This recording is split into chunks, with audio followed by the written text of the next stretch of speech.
반갑습니다. 이렇게 더운 여름에 곧 있으면 백중 기도 회양이 됩니다.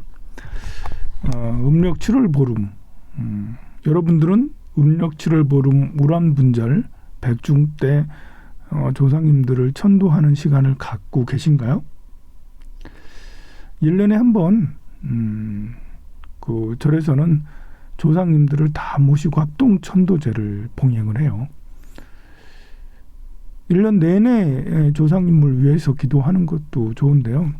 특별하게 이제 이날은 부처님 불교에서 조상님을 천도하는 기념일로 삼습니다. 지옥문이 열린다라고 그러죠. 이날 기도를 하면 지옥문이 열려서 쉽게 지옥에 계신, 고통받고 계신, 힘들게 계신 그런 조상님을 좋은 곳으로, 극락세계로 인도해 줄 수 있는 가장 최적기다. 그게 바로 7월 보름날이다 해서 해드립니다. 우리가 조상님을 위해서 기도를 한다, 조상님을 위해서 기도한다, 이것은 제사를 모신다, 기제를 모신다, 기일날에 제사를 모시고 그렇게 하는 거죠. 살아있는 사람에게는 생일날 생일밥을 해주고, 돌아가신 분에게는 돌아가신 날, 기일날 돌아가신 제사밥을 드리는 거죠. 살아있는 사람에게는 생일이 중요한 게 타고난 날, 나를 위해서 누군가가 나를 위해서 음식을 제공해주고 선물도 주고 정성을 들여주는, 그렇게 해주면 생일날 나는 생기가 돌고 의미가 생기고 살아가는데 뭔가 이제 살아가는 데 대한 열정이 더 생기고 그러죠. 늘상 생일밥처럼 늘상 사랑을 받고 뭘 이렇게 선물도 받고 늘 남들에게 좋은 이제 그런 것들을 받는 사랑을 받는 사람이야 특별히 일요일날 특별히 생일날 따로 챙기지 않아도 되겠지만, 대부분의 많은 사람들은 사랑에 굶주려 있죠. 관심에 굶주려 있습니다. 아무리 이제 사랑을 받아도 사랑을 받지 않은 것 같은 그런 느낌을 가진 사람이 참 많습니다. 기념일날, 태어난 날, 비록 어머니에게는 아픔을 준 그런 날이기도 하지만, 그래서 어머니를 위해서 생일날 뭔가를 해드리는 것도 참 좋기도 합니다.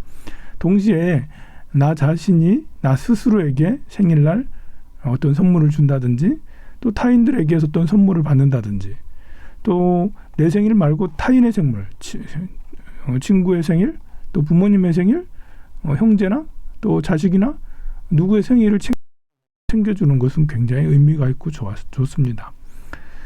다른 날, 1년 중에 여러 날 중에 친구의 그 사람의 이제 챙겨줬을 때 가장 의미 있는 것이 생일날이기 때문에 그래요.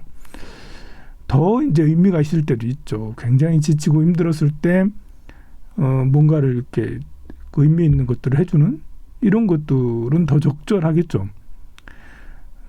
아프고 힘들 때 간병을 해주거나, 또 간병비를 주거나, 또 뭔가 실패했을 때 힘이 되어주거나, 시련에 빠졌을 때, 누구한테 무시당했을 때, 그럴 때 옆에서 힘이 되어주는 것이 가장 효과적인 남을 돕는, 그를 돕는 의미 있는 것들을 하는 것이죠. 그러나 이제 그런 것들은 시기가 돼야지 하는 거고, 그 이외에 그냥 일상적으로 1년 365일 중에 그냥 이날은 챙겨주면 좋은 날, 그게 바로 생일날입니다. 돌아가신 분도 돌아가신 그날 이렇게 제사밥을 또는 아니면 추모를 해드리는 것이 돌아가신 분에게 큰 의미가 있죠. 돌아가신 후에 또 49제를 지내고 돌아가신 후에 다른 세계에 나서 윤회를 해서 다른 세계에 났다, 이런 생각들은 일단 접어놓고, 그러든지 아니든지 돌아가신 어머니, 아버지 뿐만 아니라 친구 누구누구 의미 있는 사람들의 기회를 챙겨주는 것은 굉장히 나 자신에게도 좋고 그에게도 좋습니다. 내 친구의 생일을 챙겨주는데 그 친구에게도 좋지만 나에게도 굉장히 좋은 거예요. 그리고 친구를 생일을 챙겨주는 그런 마음이요.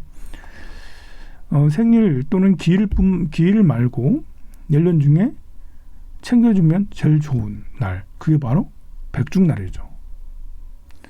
백중에 얽힌 전설이 있죠. 목련존자가 돌아가신 어머니, 악행을 많이 해서 지옥에 빠진 그 어머니를 천도해주는 그런 날이 바로 백중날입니다. 부처님께서 어머니가 지옥에서 나오기가 어렵고 나와도 축생으로 계속 돌기만 하고, 그래서 이제 고민 끝에 부처님께 여쭈니 부처님께서 스님들 공부가 끝날, 안거가 끝나는 그날, 자자를 하는 그날 스님들께 100명의 스님들을 모아서 백중제를 모시면 그러면 어머니가 좋은 곳에 나게 된다 해서 실제로 하니 어머니가 좋은 곳에 났더라 라는 것이 백중의 의미입니다. 백중은 49일 전에 백중기도를 입제를 해서 매주마다 백중제를 지내기도 하고요. 도량에 따라서는 백중날 당일만 하는 데도 있고요. 일주일만 하는 데도 있고 21일만 하는 데도 있습니다. 그래서 49일 동안 긴 시간 동안 일주일마다 하면 아무래도 더 좋죠. 기도라는 것은 공을 들이는 거고, 공을 들인다는 것은 그만큼 에너지를 거기에 투여를 한다는 거잖아요. 아들을 위해서 공을 들여 기도를 해. 나의 염력이 세상에 아들에게 전해지고, 또 보이지 않게 공덕이 심어지게 되는 거죠. 씨앗이 좋은 씨앗이 잘 심어지면 나중에는 그것이 피어오르게 마련입니다. 또 부모님을 위해서, 돌아가신 친구를 위해서, 돌아가신 누구를 위해서 백중날에 이렇게 챙겨드리고 뭔가를 해드리고 한다는 것은 나에게도 좋고 돌아가신 그분에게도 굉장히 좋은 일입니다.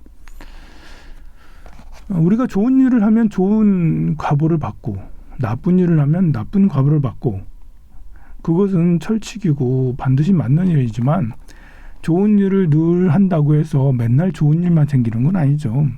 내가 좋은 일을 늘 해도 과거에 나쁜 거를 한 적이 있었기 때문에, 그래서 그 과보는 내가 좋은 일을 하고 있을 때 지금 이때 받을 수도 있어요.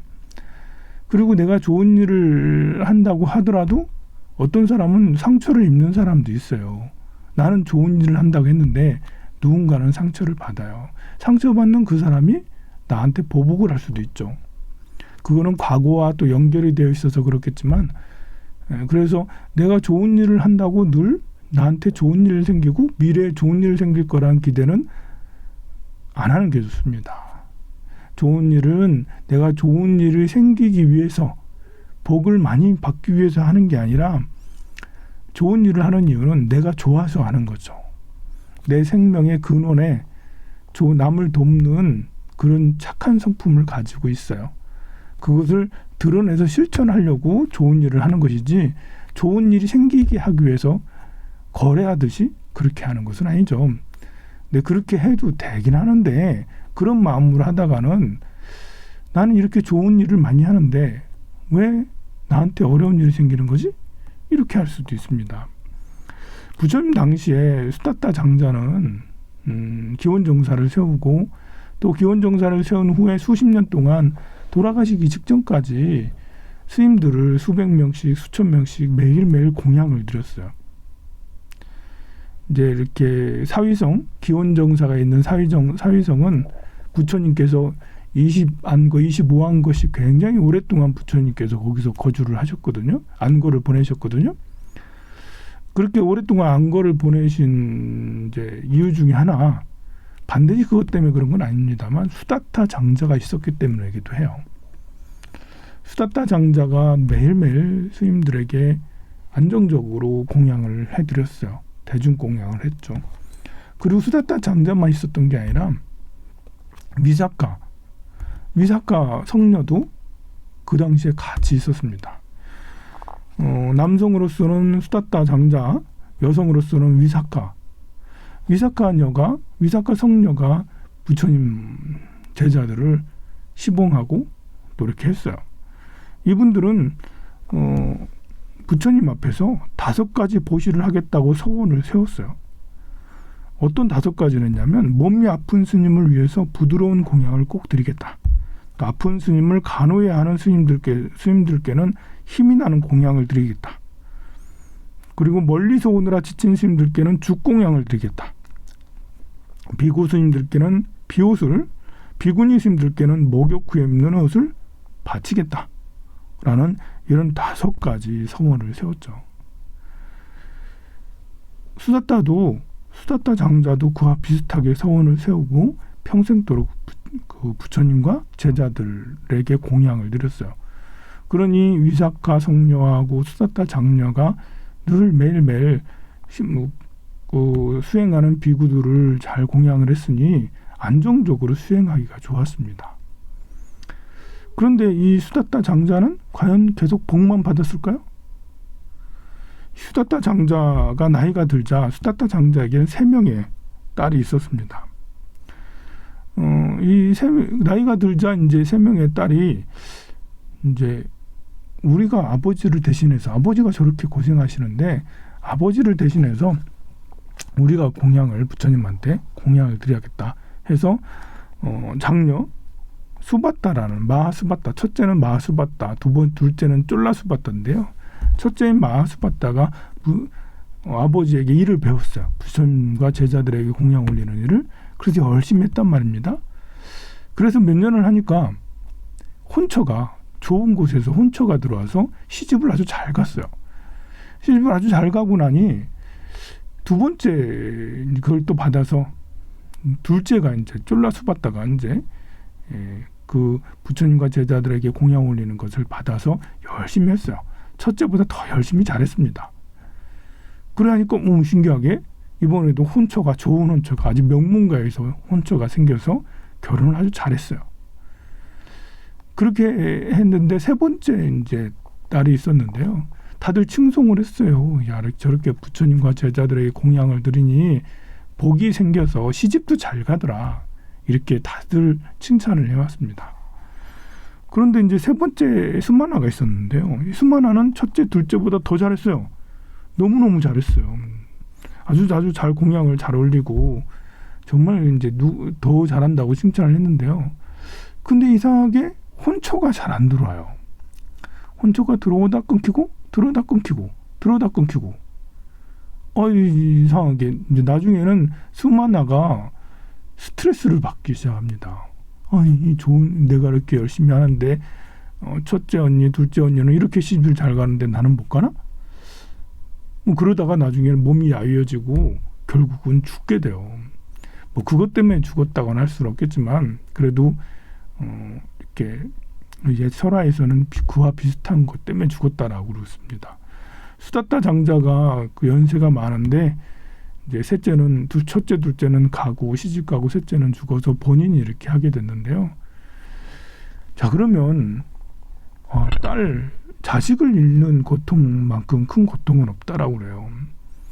이 딸 정말 예쁘고 사랑스럽고, 이 딸은 부처님 전에 그렇게 공양을 열심히 하고 잘했는데 왜 죽었지?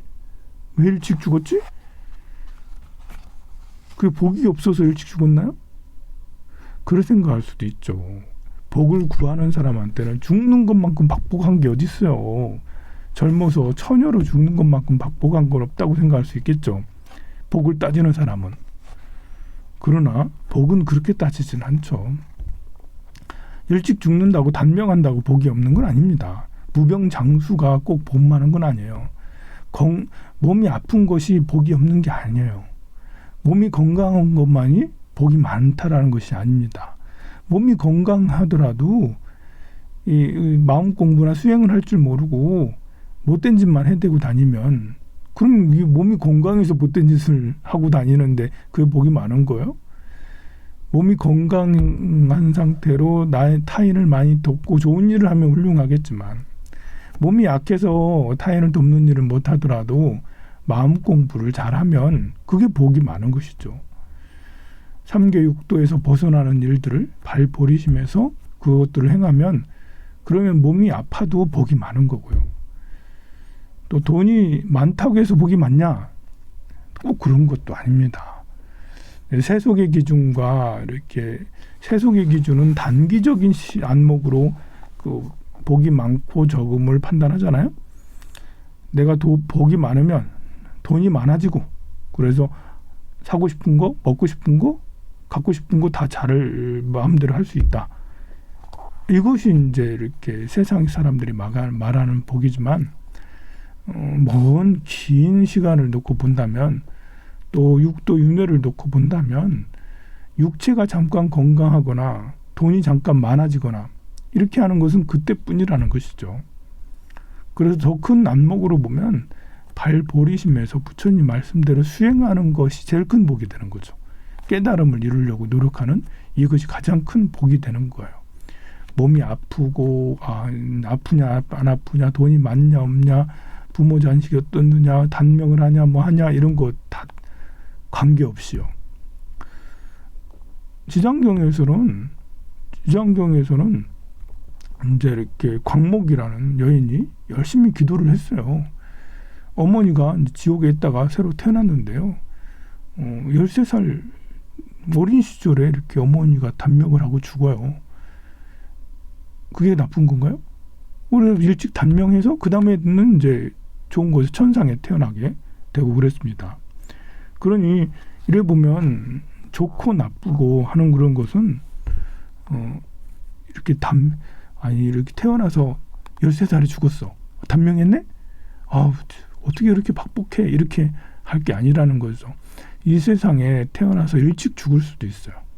꼭 수명이 길어야지만 복이 많은 거는 아니고 세속적인 이야기입니다.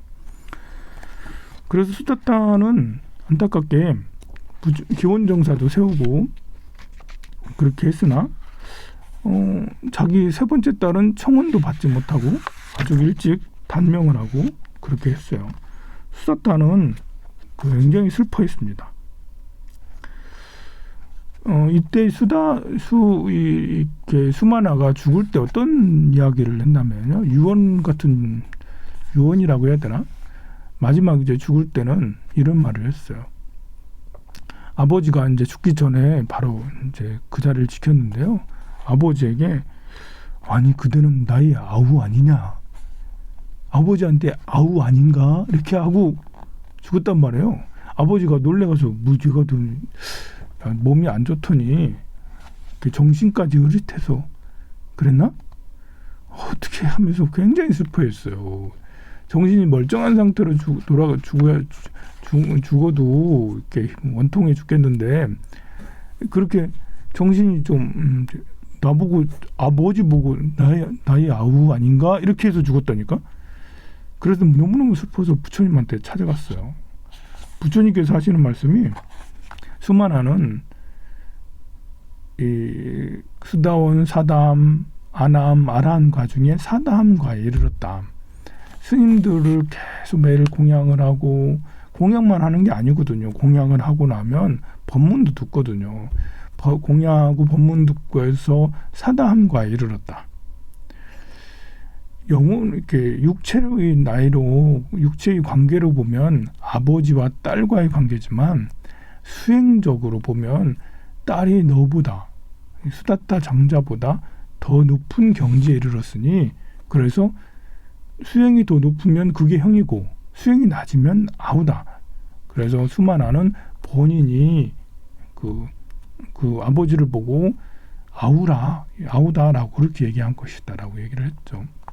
수다타 장자는 그 말을 듣고는 그렇게 울면서 이렇게 평온한 마음을 갖게 됐다 합니다. 육체의 나이가 뭐가 중요한가요? 더 중요한 것은 정신적인 상태가 더 중요하겠죠.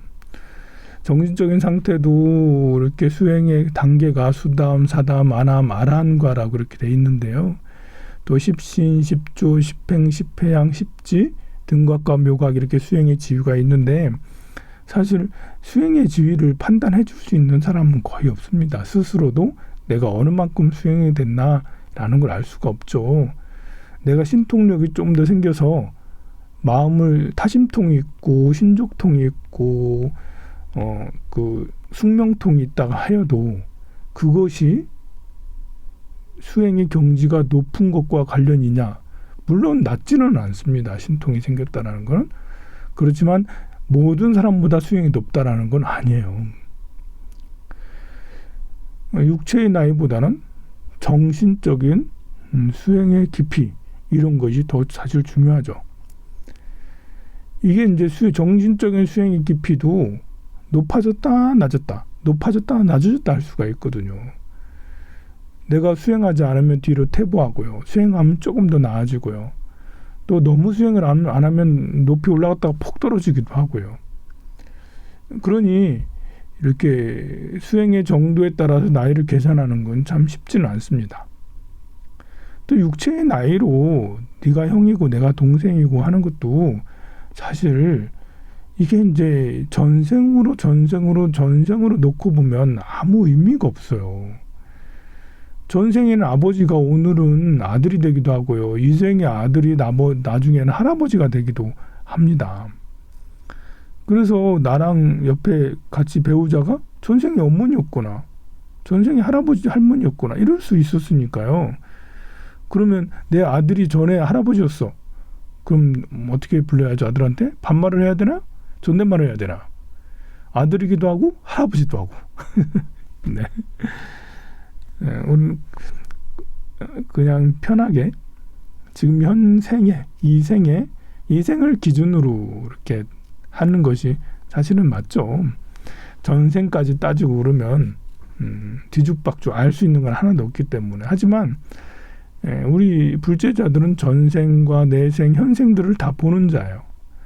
그래서 나의 자식을 가지고 내 것이라고 소유할 내 것이라고 생각지 않고 나의 전생의 부모님이나 할머니가 나의 자식이 될 수도 있기 때문에 나그래서 아이를 존중해 주는 거죠. 다른 이유로 인해서도 아이를 존중해 주기도 하지만 내 아이는 나의 전에 할아버지였을 수도 있기 때문에 어머니였을 수도 있기 때문에 내 아들뿐만 아니라 여러분들 앞에 보이는 꼬마애들 5살, 6살도 역시 무수한 생으로 놓고 보면 나의 아버지였었기도 하고 어머니였었기도 하고 아들이었기도 했죠. 그래서 저 꼬마아이를 무시하지 않고 존중해 주는 거죠. 사람은 무시받을 때 무능해지고요. 존중받을 때 유능해져요. 무시받으면 왜 무능해지냐면 무시받으면 기분이 나빠집니다. 화가 나거나 분노하거나 짜증이 나거든요. 화가 나거나 분노하거나 짜증이 나면 그러면 자기 속에 있던 근본적인 이런 것들이 피어나질 못해요. 딴 생각을 하고 있기 때문에. 그래서 지속적으로 무시받는 사람은 무능해지게 하시고요. 100%는 아니고요. 지속적으로 무시받더라도 마음속에 이제 이 무시받는 이런 것에 대해서 내가 벗어나야겠다라는 이런 강한 열망에 의해서 내가 노력하는 자는 특출나게 딱 벗어나서 뭔가를 해내는 자가 있죠. 그런 사람은 10% 20%밖에 없고요. 대체로 무시받으면 무능해집니다. 이제 우리 부자면 더 유능하고 가난하면 무능하다. 맞는 말일까요? 틀린 말일까요? 일부 맞기도 하고 일부 틀리기도 하고 그래요. 모든 부자가 다 유능한 건 아니고요. 모든 가난한 자가 무능한 건 아니에요. 이제 부자라 하더라도 자질이 나쁜 사람이 있고요. 가난하더라도 자질이 좋은 사람이 있죠. 이제 우리가 돈이 많으면 행복하다? 행복과 돈하고는 관계가 있냐 없냐 했을 때 옛날에는 30년 전에 물어보면 행복은 성적순이 아니잖아요. 행복은 재물순이 아니잖아요. 라고 그렇게 했죠. 그러나 지금은 많은 사람들이 나의 행복과 재물하고는 관계 있다라고 그렇게 얘기를 하죠. 100% 그런 건 아니죠. 돈이 많다고 해서 무조건 행복한 건 아니에요. 내가 행복을 이루는 요건 중에 행복해지는 요건 중에 돈이 있으면 아무래도 낫다, 유리하다라는 것이지 나의 행복을 돈이, 재물이 오히려 나의 행복을 망가뜨릴 수도 있다라는 거예요. 그럼 가난은 날 행복하게 하나? 아니죠. 가난해서 행복한 사람도 있죠. 있을 수 있어요. 가난해서 행복한 사람이. 그러나 가난해서 불행한 사람이 오히려 더 많다라는 거죠. 부자라서 불행한 사람보다는 부자라서 행복한 사람이 더 많다라는 거예요. 그런데 우리는 이런 것들도 생각을 해야 돼요. 어떤 기관에서 전 세계 114개국에 이렇게 기부의 정도, 봉사의 정도 이런 것들을 조사를 해봤대요. 낯선 사람에게 얼마나 관대한가. 낯선 사람에게 제일 관대한 나라는 이라크라든지 뭐 나이지리아라든지 뭐 이런 나라들이 굉장히 한 100점 중에 한 80 몇 점 뭐 이렇게 83점, 82점, 78점 이러는 거예요. 그래서 많은 중동의 국가들, 아프리카의 국가들, 제3세계 국가들이 낯선 사람들에게 굉장히 잘해준다는 겁니다. 제일 낯선 사람에게 배타적이고 안 해주는 사람, 일본 사람입니다. 일본 사람 굉장히 친절하잖아요. 근데 이상하게 낯선 사람에게 뭔가 호감 이렇게 해주지 않는다라는 거죠. 우리나라는 뒤에서 세 번째예요. 일본 막 욕할 게 아니에요. 111번째예요. 우리나라나 일본이나 다들 경제적으로 괜찮습니다. 그리고 뒤쪽에 포진되어 있는 나라들이 다 선진국들이에요. 그 말은 돈이 많고 여유가 많고 이런 사람들은 경계심을 늘 가지고 있다는 거죠. 타인에 대한 경계심, 못 믿어 불신이라는 걸 깔고 가는 거죠. 예의상 해주겠죠. 예의상 웃고 인사를 해주겠죠. 그러나 진심으로 잘 믿는 거는 또 다른 문제인 것 같습니다. 가난한 행복지수에 관해서도 비슷한 것이 있어요. 가장 행복한 나라? 부탄, 뭐 방글라데시 이런 나라가 가장 행복한 나라들이라고도 했잖아요. 지금 이제 다시 이렇게 해보면 가장 행복한 나라는 북유럽 쪽의 나라들이 가장 행복하다라고도 그렇게 연구 결과가 나오기도 합니다만, 가장 행복한 것이 꼭 부와 관련이 없을 수도 있는 것이죠. 관련이 있기도 하고 없기도 하고 판단을 잘 해봐야 되겠죠. 자, 그래서 이제 수다타 장자는 정말 열심히 보시도 하고 부처님 말씀도 많이 들었지만 이렇게 딸이 셋째 딸이 일찍 죽게 되는 그런 일이 생기고 그랬어요. 빈비사라 왕도 부처님의 제자 중에 특출난 제자라고 할 수가 있죠. 늘 부처님 전에 공양을 올리고 옆에서 계셨고, 빠세나디 왕도 부처님께 귀의하고 그랬습니다만, 두 왕의 최후를 보면 빈비사라 왕도 자기 아들한테 아들이 쿠데타를 일으켜서 자기를 굶겨 죽었잖아요. 굶어 죽었어요. 빠세나디 왕도 아들이 쿠데타를 일으켜서 본인이 이렇게 이쪽 이제 마가다 왕국으로 성벽에서 그냥 길에서 죽었어요. 쓸쓸하게 길에서. 이러니 불법을 많이 믿는다, 어떤 종교를 갖는다 해서 성스러운 죽음, 또 건강, 이런 것들을, 또 복이라는 게 좀 다른 겁니다.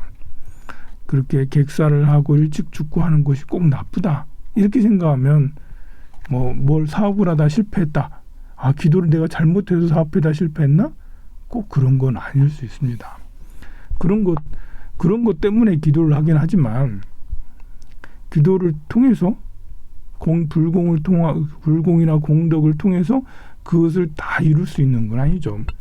아무래도 불공을 올리고 기도를 올리면 성공하기가 더 쉬워지죠. 안 하는 것보다. 왜냐하면 기도라는 것이, 불공이라는 것이 어떤 원인을 제공하기 때문에, 씨앗을 심기 때문에, 열정을 가지고 뭘 하려고 하는 의지를 가지니까요. 그래서 계속 기도를 하고 뭘 하고 이렇게 하면 아무래도 실패할 확률보다는 성공할 확률이 넓죠. 또 기도라는 건 계획이기도 해요. 내가 이렇게 하겠다 저렇게 하겠다라는 전략을 짜기도 하고 그러니까요. 그러나 기도를 한다고 반드시 성공한다라는 것은 아닐 수 있습니다. 기도를 한다고, 수능 기도를 한다고 반드시 성공한다, 이것은 아니죠. 내가 성공하는데 요건 중에 하나예요. 돈이 있으면 행복의 요건 중에 하나잖아요. 돈이 있으면 행복하기가 더 쉽다. 기도를 하면 행복하기가 더 쉽다. 돈이 있다고 반드시 행복한가? 기도를 한다고 반드시 복이 많아지나? 성공하는가? 꼭 그렇다는 것은 아니죠. 이렇게 이제 부처님과 부처님 제자를 통해서 복에 대해서 생각해보는 시간을 좀 가졌습니다. 요즘에는 이제 이렇게 7월 초가 돼서 엊그저께 며칠 전에, 지난주 일요일 날인가요? 8월 7일 처서가 아니고 입추가 되었었어요. 8월 7일 입추는 이제 드디어 이제 무신월, 신월이 됩니다. 이제 이번 달에는 원숭이월이죠. 이제 봄, 여름이 지나고 가을로 들어서는 초입이 입추예요. 가을이라는 것은 하늘이 높고 이제 말은 살찐다. 천고마비의 계절이라고 그러는데 독서의 계절이라고도 하잖아요. 가을은 왜 독서의 계절이라 하냐면 정신세계가 높아지기 때문에 그래요. 봄, 여름에는 지기가 올라와서 성장을 하는 거예요. 땅의 영양분이 세상에 나에게도 땅의 영양분이 올라와서 탄수화물, 지방, 단백질 같은 영양분이 공급이 돼서 내가 포동포동 살이 찌고 더 크고 근데 곡식도 이제 막 펴서 이제 성장을 막 하고 봄, 여름에는 성장하는 때죠. 가을에는 성장을 멈추고 익어지는 때예요. 익어진다는 것은 이렇게 더 가치가 높아지는 거죠. 가치를 완성해 가는 거죠. 봄, 여름은 성장시키고 가을에는 가치를 완성시키는 거예요. 가치를 완성시키려면 하늘의 기운이 들어와야죠. 하늘의 기운은 거기다 의미를 부여하게 됩니다. 거기 또 연글게 돼요. 철이 들게 돼요. 가을을 보고 숙살지기라고도 하죠. 이제 숙살지기라는 것은 살기로서 있게 한다라는 거예요. 성장을 멈추고 이때는 연그러지게 한다는 것이 숙살지기의 의미죠.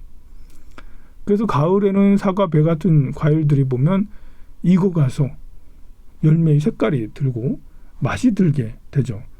봄에는 풋사과, 여름에는 풋사과예요. 나오긴 나왔는데 이거 먹어봐야 비린내 나고 풋사과입니다. 그러나 가을을 지나면서 사과가 연글게 되죠. 그것이 7월 입추부터 연그러지기 이제 연그는 기운이 시작되는 거예요. 그래서 7월 칠석쯤에 칠성기도를 하는 이유도 하늘 세계의 기운이 시작되기 때문에 그래요. 봄의 입춘을 통해서 땅의 지기가 막 올라와서 막 뭔가가 성장하고 뭔가 새로운 걸 시작하고 만나고 뭘 하고 막 이렇게 하는 거고 가을 입추 이렇게 지나면서부터는 정리해 가는 거죠. 이때는 성장이 멈춰요. 정리를 하나하나 해가는 걸 할 수 있습니다. 하루 중에도 아침에는 성장하는 때예요. 뭘 열심히 계획을 세우고 빨리빨리 뭐 이렇게 출근을 하고 가서 오전에 열심히 또 일하고 그런데 오후가 되면 이제 점점 정리를 하죠. 오늘 하루 일과를 정리를 하고 저녁에는 퇴근을 하고 집에 오게 되는 게 술시에 집에 오게 돼서 수레시에 집에서 편히 쉬는 거죠. 그래서 저녁에는 하루를 정리하는 거고 아침에는 하루를 펼치는 거고 1년 중에 이제 이렇게 봄, 여름에는 뭔가 새롭게 펼치는 거고 가을, 겨울은 거둬들이는 거고 그렇게 하는 거라 할 수 있습니다. 이제 이렇게 하루가 그렇고 월이 그렇고 1년이 그렇고 막 그렇게 합니다. 부처님 제자 중에 이렇게 목련존자랑 비슷한 목련존자는 비구 중에 신통력이 대단하신 분이고 비구니 스님 중에 신통력이 가장 큰 분은 우팔라완나라고 연화색 비구니 스님이 비구니 스님 중에서 가장 신통력이 세다라고 그러죠. 연화색 비구니는 여러 가지 사연이 많이 있었는데 목련존자로 인해서 귀의를 하게 돼요. 인연이라는 게 참 신기하죠. 외도의 사주를 받고 목련존자를 미인계로 유혹하려고 했는데 목련존자가 워낙 이제 미색에 끌리지 않고 올곧고 또 우팔라완나에게 법문을 이렇게 해줍니다. 지수화풍 사대가 얼마나 허망한지 육신이 얼마나 허망한지에 대해서 법문을 해주고 큰 감동을 받고는 부처님께 찾아가서 법문 듣고 출가를 해서 아라한과에 이르게 되는 그런 성녀가 그 비구니 스님이 바로 우팔라완나입니다. 이런 우팔라완나 스님께서 신통력으로 부처님전을 친견하려고 막 달려간 적이 있어요.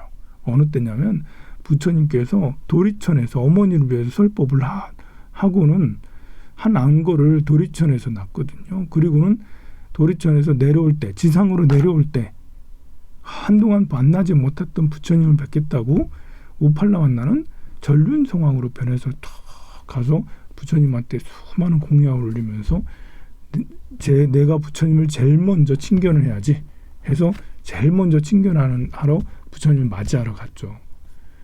그래서 이제 부처님한테 예배 공경하니까 부처님께서 하시는 말씀이 나를 제일 먼저 친견한 거는 우팔라완나가 아니고 수보리가 나에게 제일 가장 먼저 왔다라고 했습니다. 수보리 존자도 부처님을 뵈러 가려고 부처님이 오랜만에 하늘에서 내려오신다니까 가려고 했었습니다만 일어났다가 아닌 것 같아요. 그래서 앉아서 삼매에 들고 부처님을 삼매에 든 상태에서 친견을 했어요. 실제로 몸이 가서 전륜성왕의 몸을 놔둬가지고 갔던 요나색 정말 신통력이 훌륭하죠. 그렇게 해서 제일 먼저 갔기 때문에. 그러나 부처님께서는 수보리 존자를 오히려 더 칭찬하고 가장 먼저 왔다라고 했어요. 우팔라완나 입장에서는 약간 이제 서운할 수도 있었겠지만 우팔라완나가 가진 집착을 만약에 다른 사람이면 서운해가지고 삐졌을 수도 있겠네요. 그죠? 내가 먼저 왔는데 난 알아주지 않고 수보리 존자를만 칭찬하고 나는 혼내고 이게 바로 중생심이에요. 그런 사람은 더 성장하기 어렵습니다. 물론 일부러 나한테 그런 얘기만 해주세요 이렇게 하는 것도 문제지만 스승님이 이렇게 우팔라완나처럼 열심히 한 이 사람을 칭찬하는 게 아니고 저 옆에 오지도 않았는데 저기 앉아서 자선했다고 저 사람을 더 칭찬했다고 이 우팔라완나가 만약에 시기 질투 아니면 뭔가 불만의 마음을 가졌다면 우팔라완나는 아라한이 아니죠. 중생이죠. 중생이라 하더라도 부처님에 대한 믿음이 정말 저열한 거죠. 절에 있다 보면 그런 일이 많이 있습니다. 절에서 늘 고생하는 사람들은 챙겨주지도 않고 이렇게 관심 가져주지도 않고 법당에서 기도하는 사람만 아니면 어쩌다 오는 사람만 아니면 처음 오는 사람만 잘해주고 이렇게 늘 있는 사람은 왜 무관심하냐 라고 그렇게 한 번씩 그런 불만들이 막 나오고 그렇습니다만 그 사람으로서 그런 불만을 가지는 것이 당연하죠. 하지만 자꾸 마음을 가라앉히야죠. 누구에게 더 인정을 받고 안 받고 하는 건 중요한 게 사실은 아닙니다. 부처님 법에서는 이치적으로 좀만 더 생각을 해봐도 같이 늘 있는 사람은 이렇게 스님하고 한 몸이잖아요. 한 몸.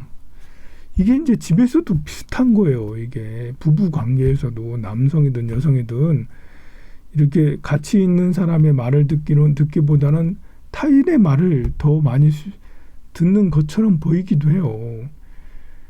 집에 이제 거사님은 거사님대로 다른 사람한테 말을 듣고 보살님은 보살님대로 말을 듣고 와서 서로에게 얘기를 하거든요. 똑같은 말을 해요. 너는 내 말은 안 듣고 왜 다른 사람 말을 듣니? 라고 그렇게 같은 말을 맨날 하거든요. 이게 이제 그 절에서도 비슷해요. 절에 늘 있는 사람은 안 챙기고 다른 사람을 처음 보거나 이런 사람을 챙긴다라고 하는데 그렇게 생각을 가지고 있는 한 부부관계는 행복할 수 없고요. 절에 이렇게 있으면서도 봉사를 하면서도 이렇게 그 불안하거나 갈등이 되는 일들이 자주 발생할 수밖에 없어요. 그것은 사회생활을 하면서 우리가 깨달아야 될 원리 중에 하나죠. 그런 일은 반드시 생기게 됩니다. 반드시 생기게 되는 일에 원인을 생각해 보면 이렇게 같이 있는 사람들은 같이 있는 사람에 대한 신뢰가 우리가 쌓여져 있어야 돼요. 저 사람이 나를 칭찬하거나 알아봐주지 않아도 우리는 서로 하나다. 물론 신뢰를 주는 말과 행동들을 자주 해야 되겠지만 그렇지 않아도 그런 말과 행동들을 하지 않아도 같이 있는 사람은 같이 있는 것에 대한 우위를 차지하는 부분이 있어요. 근데 그것을 불만을스럽게 하고 나를 안 챙겨준다 하고 하면 스스로 자기 자리를 내려놓는 것이죠. 그리고 사람에 따라서 사랑할 줄 모르는 사람도 있거든요. 자기밖에 모르는 사람도 있고, 가치 있는 사람을 챙기지 못하는 사람도 있고, 귀중하게 여기지 못하게 가치 있는 사람을 오히려 가치를 저평가해서 이거밖에 못해 하면서, 가치 있는 사람 단점은 더 많이 보이잖아요. 아무리 예쁘고 잘생겨도 며칠, 몇 달, 몇 년을 살다 보면 평범한 사람이 되지 않습니까? 그런데 처음 보는 사람은 아무리 뭐 이렇게 못생기든 평범하게 생기든 그렇게 해도 예쁜 것처럼 보이고 잘생기처럼 보이는 게 인지상정이에요. 그런 원리를 이해하지 못하고 있는 거예요. 잘생기고 못생기고 예쁘고 이런 것들 처음 보는 이런 사람들에 대해서 그렇다 하더라도 그런 사실 내 곁에 있는 사람이 더 소중하지 라는 이런 것이 밑바탕이 깔고 있어야 되는데 이제 그러지 않고 마음이 훅 딸려가니까요. 그 사람의 말이 더 훌륭한 것 같고 더 좋아 보이는 것 같고 집에서 나한테 얘기하는 건 맨날 똑같은 얘기를 하는 것 같고 이게 이제 그런 친숙함에 대한 오류, 우리가 친숙하고 같이 함께 있는 것을 잘못 인식하는 그것은 늘 있어서 나에게 별 필요 없는 것처럼 여기는 이런 바보 같은 생각을 하기 때문에 그렇죠. 나랑 가까이 있는 사람은 나랑 한 몸인 거예요. 사실은요. 같이 동거하는 사람, 가족관계. 이 사람은 한 몸이에요. 내한테 오는 재앙을 막아주는 방패막이가 되기도 하고요. 나한테 오는 좋은 기회를 더 열어주는 사람이기도 해요. 나쁜 것을 막아주고 좋은 걸 열어주는 사람은 가치 있는 사람이란 말이에요. 어쩌다 한 번씩 왔다가 지나치는 이런 사람들은 이제 한 번씩 와서 나에게 좋은 기회를 주거나 어떤 것들을 이렇게 일으키게 하는 것이지만 가치 있는 거주하는 사람은 가족 관계는 그야말로 나에게 있는 가장 큰 무기가 될 수 있는 가장 큰 자산이라고 할 수가 있어요. 셀 수 없는 무한한 가치가 있는 자산인데요. 나한테 금덩어리가 있으면 뭐합니까? 있는지 모르는 걸.